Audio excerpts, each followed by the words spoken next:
Welcome back friends, ये है हमारी video number 11 C programming series के ऊपर। और इस सीरीज की प्रीवियस वीडियोस में हमने डिस्कस किया था for loop and while loop को, और इस वीडियो में हम डिस्कस करने वाले हैं डू वाइल लूप को। तो डू वाइल लूप जो है किस तरीके से डिफरेंट है आपका वाइल लूप से या फॉर लूप से, वो हम यहाँ पे समझेंगे। और इससे रिलेटेड पहले हम यहाँ पे इसका कॉन्सेप्ट देखते हैं, देन इन्हीं कॉन्सेप्ट्स को हम यहाँ पे प्रैक्टिकली भी देखेंगे। तो स्टार्ट करते हैं। टॉपिक जो हमारा है सेम यहाँ पे रहेगा, उसी को हम कंटिन्यू करेंगे। इटरेटिव स्टेटमेंट्स या सिंपली इसको हम लूपिंग भी यहाँ पे बोल देते हैं या लूप्स हम बोल देते हैं। तो दो लूप तो ऑलरेडी हम डिस्कस कर चुके हैं, आपका for loop and while loop. तो इस वीडियो में हम डिस्कस करेंगे डू वाइल लूप को। तो देखिए, डू वाइल लूप में भी आपका लूप तो आपका हर एक लूप सेम रहता है, यानी कि जो 4 मेन पार्ट्स हैं, इनिशियलाइजेशन है, देन आपका कंडीशन है, देन आपके स्टेप्स या अपडेट एक्सप्रेशन या स्टेटमेंट है, एंड फाइनली आपका जो स्टेटमेंट्स होते हैं जो कि रिपीट होने वाले हैं। तो चारों चीज़ें यहाँ पे भी रहेंगी। बस ये आपका डिफरेंट केवल इतना है कि आपको जो फॉर और वाइल लूप होते हैं वो हमारे एंट्री कंट्रोल लूप होते हैं, एंड जो डू वाइल लूप है ये एक एग्जिट कंट्रोल लूप है। तो इसका सिंटैक्स हम देखते हैं। और जो 4 मेन पार्ट्स हैं वो तो यहाँ पे सेम रहेंगे, यानी कि इनिशियलाइजेशन यहाँ पे सेम हमारा रहता है, ये हर एक लूप में आपका रहेगा, यानी कि जो स्टार्टिंग वैल्यू होती है।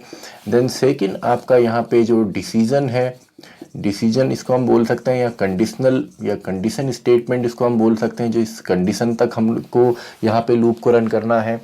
एंड थर्ड हमारा जो यहाँ पे अपडेट एक्सप्रेशन है, अपडेट या स्टेप्स इसको हम बोल सकते हैं, जिसमें मेनली हमारा इंक्रीमेंट या डिक्रीमेंट यहाँ पे आता है, या तो लूप में वैल्यू इंक्रीमेंट हो रही होगी या डिक्रीमेंट हो रही होगी।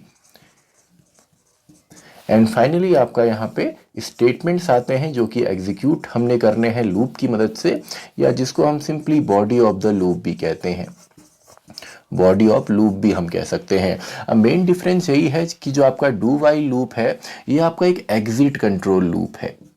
एग्जिट कंट्रोल लूप हमारा है, इसको अभी हम समझेंगे। एंड जो आपका फॉर लूप है एंड वाइल लूप है, प्रीवियस वीडियोस में आपने देखा होगा, और अगर नहीं देखा है तो जो पूरी प्लेलिस्ट है उसका लिंक आपको डिस्क्रिप्शन बॉक्स में मिलेगा, तो वहाँ पे जाके आप दोनों ही लूप्स का जो सिंटैक्स है, जो वर्किंग है, उसको आप चेक वहाँ पे कर सकते हैं। तो ये हमारे एंट्री कंट्रोल्ड लूप होते थे। अब एंट्री कंट्रोल्ड लूप हमारे क्या होते हैं, जिसमें आपने देखा होगा कि फॉर लूप है, तो फॉर लूप में हम सिंपली क्या देखते थे कि फॉर लूप जब हम कोई भी रन करते हैं तो इसमें सिंपली जब भी हम लूप की बॉडी को यहाँ पे रन करते हैं i++, तो यहाँ पे देखिए जो इसकी बॉडी है तो इसको हम पहले ही यहाँ पे कंट्रोल कर देते हैं, यानी कि इसकी बॉडी में इसके जो स्टेटमेंट्स रिपीट हमने करने हैं उनको रिपीट करने से पहले ही हमने पूरा यहाँ पे कंट्रोल दे दिया है, यानी कि जो स्टार्टिंग पॉइंट है, जो एंड पॉइंट है, एंड स्टेप्स जो हैं वो सभी हमने डिफाइन कर दिए थे। एंड हमने जो हमारा वाइल लूप है, तो वाइल लूप भी हमारा सेम था, यानी कि वाइल लूप में भी आपकी जो कंडीशन है वो ऑलरेडी हम यहाँ दे चुके थे, एंड इसके बाद केवल अपडेट एक्सप्रेशन एंड आपके जो स्टेटमेंट्स हैं वो यहाँ पे आते हैं, यानी कि एंटर होने से पहले ही कंडीशन यहाँ पे चेक हो जाती हैं। लेकिन जो डू वाइल लूप है यहाँ पे इसको हम एग्जिट के टाइम पे इसको हम चेक करते हैं। तो सबसे पहले इसको मैं डायरेक्टली एग्जाम्पल से यहाँ पे समझाता हूँ। तो 1 to 5 हम वैल्यू प्रिंट करते हैं इस तरीके से, 1 2 3 4 एंड 5। तो देखिए इन लूप्स में तो सिंपल है, अगर आप यहाँ पे इसको प्रिंट करेंगे एंड यहाँ पे भी अगर आप अपडेट करते हैं तो ये भी आपका लूप 5 टाइम्स चलेगा, ये भी 5 टाइम्स चलेगा, आपका फॉर लूप हो या वाइल लूप हो। तो डू वाइल लूप में जो मेन डिफरेंस है, तो डायरेक्टली इसको हम प्रोग्राम से यहाँ पे समझते हैं। तो इंक्लूड हम यहाँ पे करते हैं अपनी header file, standard input output header file को। तो इसी को अभी हम प्रैक्टिकली भी देखने वाले हैं, लेकिन उससे पहले कॉन्सेप्ट हमने यहाँ पे समझना है। तो यहाँ पे देखिए सबसे पहले तो आपका इंटीजर, यानी कि जो इनिशियलाइजेशन जो वैल्यू है, अभी हम i ले लेते हैं, आप किसी भी वेरिएबल से यहाँ पे ले सकते हैं। तो i=1 हमने यहाँ पे लिया। अब देखिए इसका जो मेन सिंटैक्स है, इसमें एक डू कीवर्ड यहाँ पे आता है, एंड डू के बाद आपका यहाँ पे जो आपका पार्ट है, यानी कि अगर मैं यहाँ पे डायरेक्टली printf में लिख देता हूँ, printf के अंदर for example %d and /n, क्योंकि हमें वर्टिकल फॉर्म में यहाँ पे आउटपुट चाहिए, एंड साथ में i, एंड फाइनली यहाँ पे i=i+1। तो यहाँ पे देखिए इतना सिंटेक्स पहले हम समझते हैं। स्टार्टिंग तो हमने यहाँ पे किया, यानी कि इनिशियलाइजेशन लूप में आपका आ गया, देन आपका यहाँ पे जो स्टेटमेंट्स हैं वो भी आ गए हैं, इसमें आपका अपडेट एक्सप्रेशन या इंक्रीमेंट भी हमने कर दिया है। लेकिन हमने यहाँ पे अभी कंडीशन नहीं दी हुई है, यानी कि कंडीशन इसकी कहाँ पे चेक होती है, तो कंडीशन इसकी इसके बाद चेक होती है। डू पहले आता है, देन वाइल आपका आएगा i is less than equals to 5 and then आपका सेमीकोलन। तो ये आपने यहाँ पे नहीं भूलना है। देन रिटर्न 0 के बाद सिंपली इसको हम यहाँ से एग्जिट कर देंगे, तो रिटर्न 0 एंड फाइनली हमारा प्रोग्राम जो है कंप्लीट हो गया। तो ये तो बेसिक मैंने यहाँ पे लिखा, इसको हम थोड़ा सा समझते हैं। तो स्टार्टिंग वैल्यू हमने यहाँ पे दी, देन हमारा डू के बाद ये इसका जो इंटायर बॉडी यहाँ पे है आपके करली ब्रेसेस के अंदर, यहीं पे देखिए स्टार्टिंग में। अब वाइल लूप में क्या था, अगर वाइल लूप में हम आई की जगह यहाँ पे 10 कर देते हैं तो स्टार्टिंग में ये वैल्यू अगर फॉल्स हो गई तो ये चलेगा ही नहीं। या फॉर लूप में अगर हम पहले से ही वैल्यू बढ़ाते हैं और कंडीशन हमने दे दी तो ये बॉडी के अंदर एंटर ही नहीं करता। लेकिन डू वाइल लूप में क्या होता है, ये एक बार आपका चलता ही चलता है, यानी कि वन टाइम यह जो आपका लूप है ये एग्जीक्यूट करेगा ही करेगा, भले ही आपकी जो वैल्यू हो वो फॉल्स भी हो जाए तब भी वन टाइम इस लूप ने चलना ही है। तो अगर क्वेश्चन इस तरीके से कभी पूछा जाता है कि कौन सा लूप है सी लैंग्वेज में जो वन टाइम वैल्यू गलत होने के बाद भी चलेगा, तो वो आपका डू वाइल लूप है। तो देखिए अगर मैं वैल्यू यहाँ पे 10 भी कर देता हूँ, अगर वैल्यू हम यहाँ पे 10 करते हैं तो भी देखिए कंडीशन नहीं है और बॉडी यहाँ पे पहले आ रही है, तो ये सिंपली आपका एग्जीक्यूट होगा, यानी कि वैल्यू 10 होगी, देन वैल्यू यहाँ पे 11 होगी एंड देन आपका फॉल्स होगा। और एक चीज़ आपने और यहाँ पे नोट डाउन करनी है कि लास्ट में यहाँ पे आपका सेमी कॉलन भी आता है। अब सेमी कॉलन हम यहाँ पे क्यों लिख रहे हैं, क्योंकि यहाँ पे देखिए स्टार्टिंग में जब यहाँ पे हम लिख रहे थे तो यहाँ पे अगर सेमी कॉलन लगाएंगे तो सेमी कॉलन क्या करने के काम आता है, ये स्टेटमेंट को टर्मिनेट करता है। तो यहाँ पे हमको टर्मिनेट लास्ट में करना है, इसके बाद वाइल तो हमने स्टार्ट करना नहीं है, तो पूरा हमने किया एंड देन फाइनली सेमीकोलन से हम इसको टर्मिनेट करते हैं। तो यहाँ पे फिलहाल इसको हम 1 से ही अभी एग्जीक्यूट करेंगे।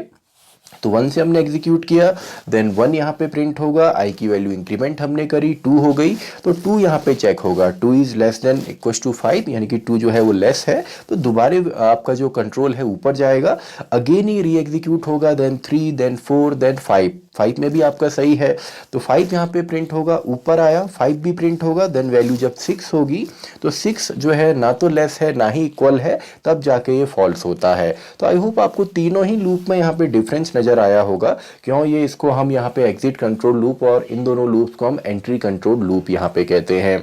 तो ये सिंपल सा है, जो कॉन्सेप्ट हमने इनमें यूज किए थे। देखिए कोई भी लूप है तो उसमें आपने 4 चीजें प्रॉपरली वहाँ पे लगानी है, यानी कि इनिशियलाइजेशन कहाँ से हो रहा है, उसका डिसीजन क्या है या कंडीशन क्या है, अपडेट उसको किस तरीके से किया जाएगा एंड स्टेटमेंट्स क्या होंगे।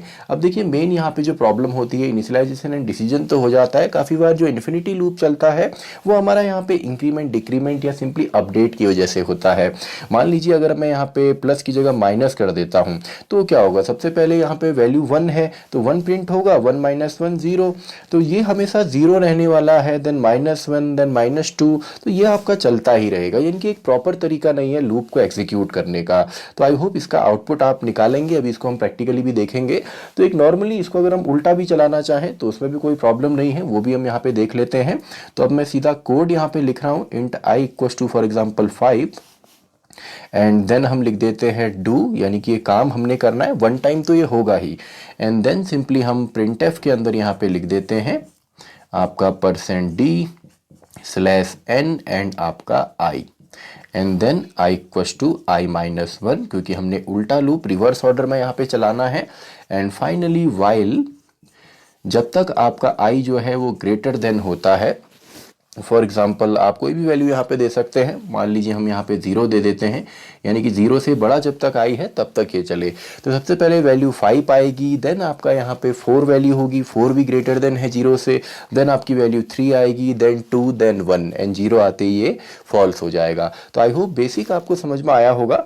तो हर एक लूप को हमने समझा था, हमने टेबल प्रिंट किया था, तो यहाँ पे डू वाइल की मदद से भी हम टेबल प्रिंट करते हैं, टेबल जनरेट करते हैं किसी भी नंबर की, एंड देन इन सभी कॉन्सेप्ट को हम यहाँ पे आपका प्रैक्टिकली भी देखेंगे। एंड देन नेक्स्ट वीडियो में हम देखेंगे कि जो हमारे यहाँ पे जंपिंग स्टेटमेंट होते हैं, अगर हमको एग्जिट करना है आपका लूप से, तो जो जंपिंग स्टेटमेंट होते हैं ब्रेक, कंटिन्यू, गो टू, तो उनको हम डिस्कस करेंगे। फिलहाल हम टेबल वाला यहाँ पे प्रोग्राम क्रिएट करेंगे।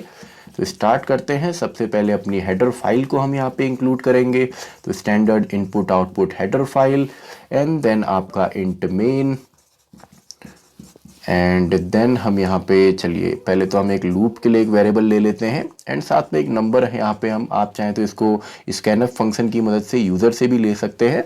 अभी हम डायरेक्टली एक फिक्स वैल्यू, एक कांस्टेंट नंबर यहाँ पे ले रहे हैं।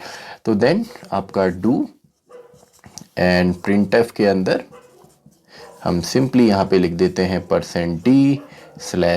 कंप्लीट फॉर्म में भी आप इसको लिख सकते हैं। अगर आपको इस फॉर्म में लिखना है तो ऑलरेडी ये फॉर लूप के साथ हमने डिस्कस किया था, तो वही चीज़ प्रिंटफ में आप यहाँ पे लिखेंगे।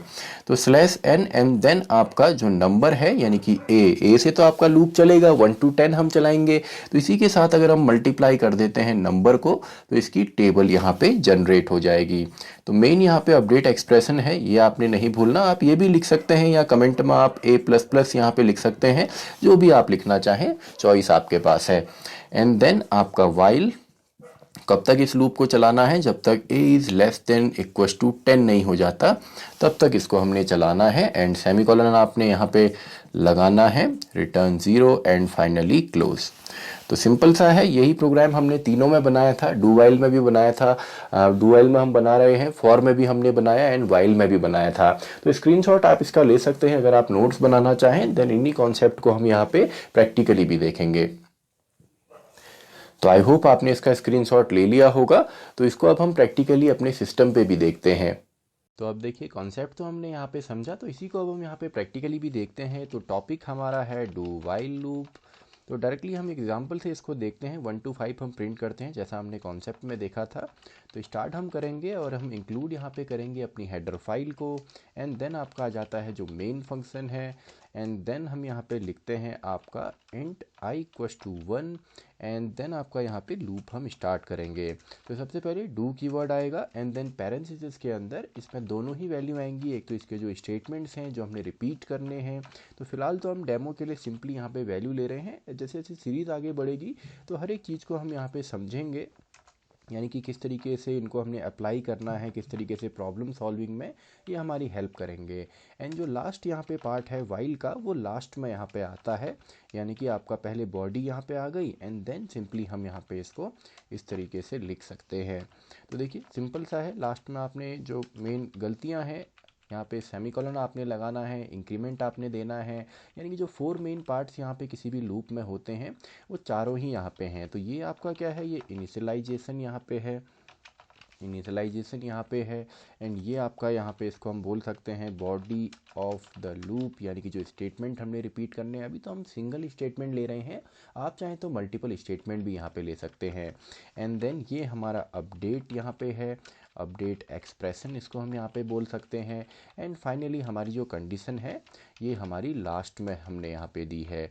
तो देखिए सिंपल सा है, जो कंडीशन हमारी है ये हमने लास्ट में यहाँ पे दी है, तभी इसको हम एग्जिट कंट्रोल लूप यहाँ पे कहते हैं। तो सिंपल सा है। तो रिवर्स ऑर्डर में भी चलिए हम इसको चला लेते हैं।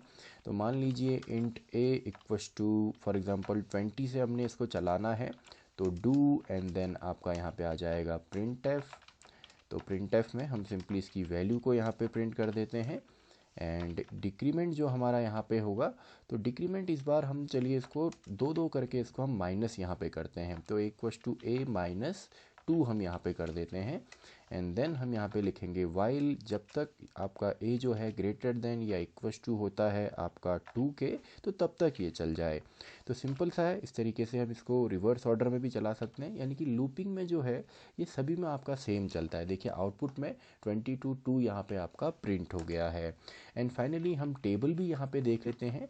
तो टेबल के लिए हम इसको स्टार्ट करेंगे 1 से, एंड इसमें को हम इंक्रीमेंट करेंगे 1 का। तो चलिए इसको हम ++ अभी ले लेते हैं। तो किसी भी वैल्यू से आप चला सकते हैं, a+1 या प्लस जो भी आप यहाँ पे लिखना चाहें, एंड 10 तक। एंड फाइनली जो भी जिस भी नंबर का आपने यहाँ पे टेबल जनरेट करना है, आप चाहें तो डायरेक्टली यहाँ पे भी लिख सकते हैं, या आप यूज़र से भी इसको रीड करवा सकते हैं। तो देखिए 7 की टेबल यहाँ पे जनरेट हो गई। और अगर आप यूज़र से यहाँ पे करवाना चाहते हैं तो सिंपली चलिए एक नंबर हम यहाँ पे ले लेते हैं, कि एक वेरिएबल हमने यहाँ पे ले लिया इंटीजर टाइप, एंड देन हम यहाँ पे printf स्टेटमेंट में डाल देते हैं एंटर द नंबर, ये हम यूज़र से यहाँ पे पूछने वाले हैं। एंड देन स्कैनफ के अंदर हम यहाँ पे लिख देते हैं %d एंड आपका m% जो नंबर हमने यूज़र से रीड करवाना है। अब यहाँ पे अब एक जगह और हमने चेंज करना है, यानी कि अब कांस्टेंट की जगह हम एक वेरिएबल यहाँ पे ले रहे हैं। तो देखिए सिंपल सा है कंप्लीट प्रोग्राम हमारा। तो इसको अब हम रन यहाँ पे करते हैं। तो यूज़र से एक नंबर हम मांगते हैं, मान लीजिए 13। तो 13 की जो टेबल है वो यहाँ पे जनरेट हो गई। और अगर आप यहाँ पे ओवरऑल चाहते हैं पूरा जो एक प्रॉपर फॉर्मेट होता है तो वो भी आप यहाँ पे बना सकते हैं। For example %d multiply by %d equals to %d। तो यहाँ पे देखिए जो पहला %d है इसको हमने रिप्लेस करना है नंबर से, तभी नंबर आपका 10 टाइम्स यहाँ पे प्रिंट होगा। देन अगला जो %d है आपका x सिंबल के बाद उसमें हमने a यहाँ पे लिखना है ताकि 1 2 3 4 ये सीरीज़ हमारी जनरेट हो। एंड फाइनल %d में हमने दोनों को मल्टीप्लाई यहाँ पे कर देना है। तो ये ऑलरेडी हमने वैसे तो किया था फॉर लूप में, चलिए इसको यहाँ पे भी हम देखते हैं। तो मान लीजिए नंबर अभी हमारे पास है 23। तो 23 की जो टेबल है वो प्रॉपर फॉर्मेट में यहाँ पे जनरेट हो गई है। तो देखिए लूपिंग आपका सेम है, बस आपने ये देखना है आगे रिक्वायरमेंट के हिसाब से कि कौन किस जगह पे कौन सा हमारा लूप जो है वो हमने यहाँ पे लगाना है। तो इसी के साथ हमारी ये वीडियो भी ख़त्म होती है, वीडियो नंबर 11। तो मैं मिलता हूँ आपसे अगली वीडियो में, वीडियो नंबर 12, जहाँ पे हम डिस्कस करेंगे आपका जंपिंग स्टेटमेंट्स को, यानी कि break, continue and go to statement को।